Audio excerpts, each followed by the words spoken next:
High বন্ধুরা, আমি চলে এসেছি আমার নতুন ভিডিও নিয়ে। আজকে আমার ভিডিওর টপিক হলো বাচ্চাদের কোনো বড় স্কুলে ভর্তি করার জন্য কিভাবে প্রিপারেশান নেওয়া যাবে। প্রথমেই বলি, এখন ইংলিশ মিডিয়ামগুলোতে বাচ্চা এবং পেরেন্টস তাদের একসাথে ইন্টারাকশান হয়। তো সেখানে যাদের বেঙ্গলি ব্যাকগ্রাউন্ড, বেঙ্গলি মিডিয়াম থেকে যারা পড়ে এসছো, তাদের একটা ভয় কাজ করে যে কী ধরনের কোশ্চেন করবে, আমি সবটা ইংলিশে বলতে পারবো কি না। কারণ আমরা শুনে বুঝতে পারবো, হয়তো বলতেও পারবো, কিন্তু ফ্লুয়েন্টলি ওইভাবে ইংলিশ বলাটা অনেক সময় নার্ভাস হয়ে গিয়ে আসে না। তো সেই ক্ষেত্রে বলি, নার্ভাস হওয়ার কিচ্ছু নেই। ওনারা কিন্তু জাস্ট পেরেন্টসদের কাজ সম্পর্কে জিজ্ঞাসা করেন। যেমন আমার হাজব্যান্ড কী করেন সেটা জিজ্ঞাসা করেছিলেন ওনারা। উনি যখন বললেন ওনার কাজ এই, তখন সেই কাজের কী কাজ করতে হয় জাস্ট সেটুকুই, তার পোস্ট কী, তার কাজটা কি, জাস্ট ওইটুকুই। তো আর আমার ক্ষেত্রে আমি যখন বললাম হাউস ওয়াইফ, তখন কিন্তু আর কোনো সেকেন্ড কোশ্চেন আমায় করা হয়নি। তো যে মায়েরা বলবে হাউস ওয়াইফ, তাদের আর কোনো কোশ্চেন আসবে না। আর যে মায়েরা কোনো একটা কাজ করেন, সেই কাজটা কী সেই সম্পর্কে শুধু ডেসক্রাইব করতে হবে ইংলিশে, আর কিছুই না। এবার প্রশ্ন হচ্ছে বাচ্চাদের কিভাবে, আসল যে কথা, বাচ্চাদের কীরকমভাবে রেডি করবে।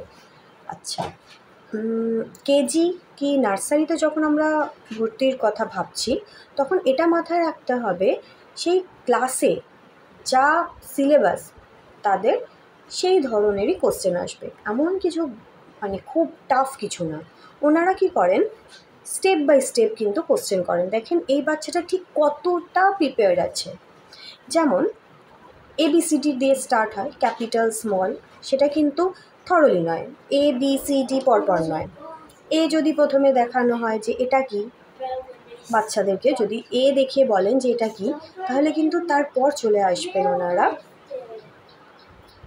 তারপরে ওনারা বলবেন জেড কি এম, এরকম মানে হ্যাপাজার্ডলি এলোমেলোভাবে কিন্তু লেটারগুলো জিজ্ঞাসা করবে। সেইটা যদি কোনো বাচ্চা পারে, তারপরে আসছে কোনো ওয়ার্ড, যেমন BAG ব্যাগ বা DOG ডগ, মানে একদম যেগুলো প্রাইমারি আমরা যেগুলো শিখিয়ে থাকি সেই জিনিসগুলো, সেইগুলো কোথাও লেখা আছে সেখানটা দেখিয়ে কোশ্চেন হলো।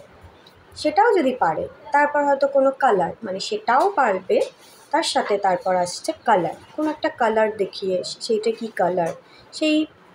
তারপরে মানে ছেলে আর মেয়ে, আমার ছেলের ক্ষেত্রে যেটা হয়েছিল, দুটি ছেলে মেয়ে স্কুল ব্যাগ নিয়ে যাচ্ছে, তো সেই ব্যাগটাকে দেখিয়ে বলেছিল এটা কি এবং তার কালার কি, ব্যাগটার কালার কি, এই রকম ধরনের কোশ্চেন।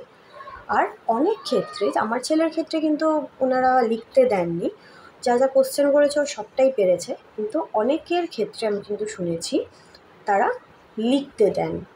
যেমন ABCD 1 2 এ থেকে জেড বাচ্চাকে জাস্ট লিখানো প্র্যাকটিস। একটা বড় স্কুলে যাচ্ছে মানে বাচ্চাদের অবভিয়াসলি সবাই ABCD 1 2 এগুলো কিন্তু প্র্যাকটিস করিয়েই পাঠাও, তাই জন্য এখানে কিন্তু প্রবলেম হওয়ার কারোরই কথা নয়। তো A থেকে জেড 1 থেকে 20 এই জিনিসটা লেখা প্র্যাকটিস, নিজের নাম, বাবার নাম। আমার মনে হয় একটা কেজির বাচ্চা এগুলো কিন্তু জানবেই, কারণ যদি এগুলো আমরা আগে থেকে প্র্যাকটিস করিয়ে না পাঠাই, তাহলে কিন্তু যখন তারা ক্লাসে এই জিনিসটা পড়বে তখন কিন্তু তারা অনেকটা পিছিয়ে যাবে। তাই আমাদের উচিত আগে থেকেই এই জিনিসগুলো পড়িয়েই পাঠানো, তাহলে তো ইন্টারাকশান, ইন্টারভিউ, তাতে তো কোনো প্রবলেম হওয়ার কথাই না। আর আমি পার্সোনালি বলছি, আমি ভয় পেয়েছিলাম যে কিভাবে আমি ইন্টারাকশানে আমি পারবো কি না, আমাকে কি কোশ্চেন করা হবে।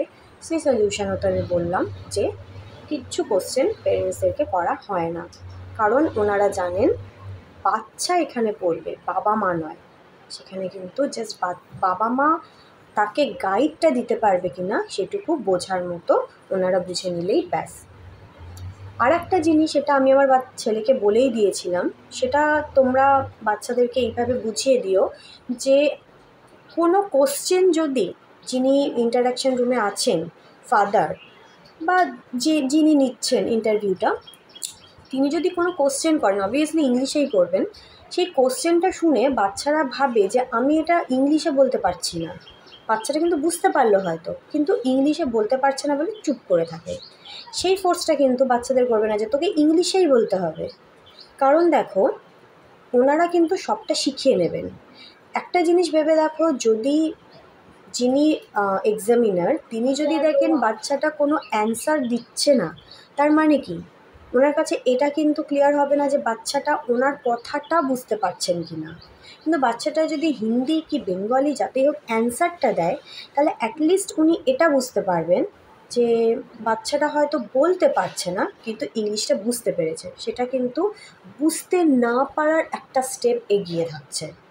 তো যে বাচ্চারা অ্যান্সার একদম দিচ্ছে না, তাদের থেকে কিন্তু যে বাচ্চারা বেঙ্গলিতে কি হিন্দিতে হলেও অ্যান্সার দিচ্ছে, তারা কিন্তু একটা স্টেপ এগিয়ে থাকবে।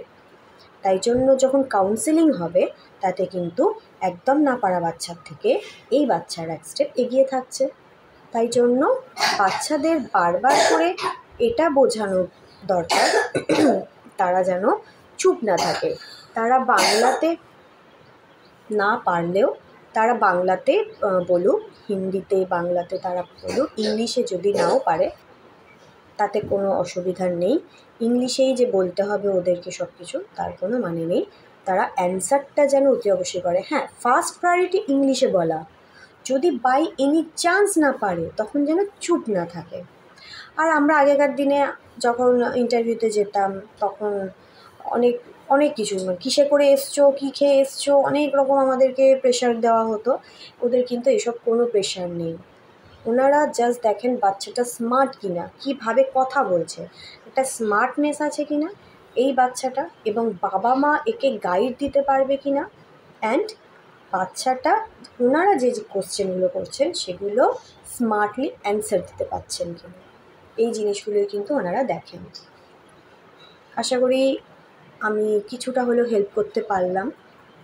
যদি কারোর কোনো অসুবিধা হয় বুঝতে, বা কারোর যদি কোনো কোশ্চেন থাকে, প্লিজ আমাকে জানিও।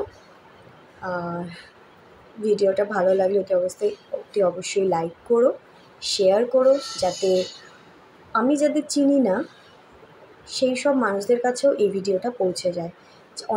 অনেক বাবা মায়েদের কাছেই ভয়ের কারণ, কীভাবে ভর্তি করব, পারবে কি না আমার বাচ্চা। সেই কারণেই বলছি যে আমার এই ভিডিওটা শেয়ার করো, হয়তো অনেকেরই কোনো ভালো কাজে আসতে পারে, হেল্প হতে পারে আমার এই ভিডিওটা। সেই কারণে শেয়ার করো। আর যাদের এই চ্যানেলটা সাবস্ক্রাইব করা নেই, তারা সাবস্ক্রাইব করো প্লিজ। টাটা।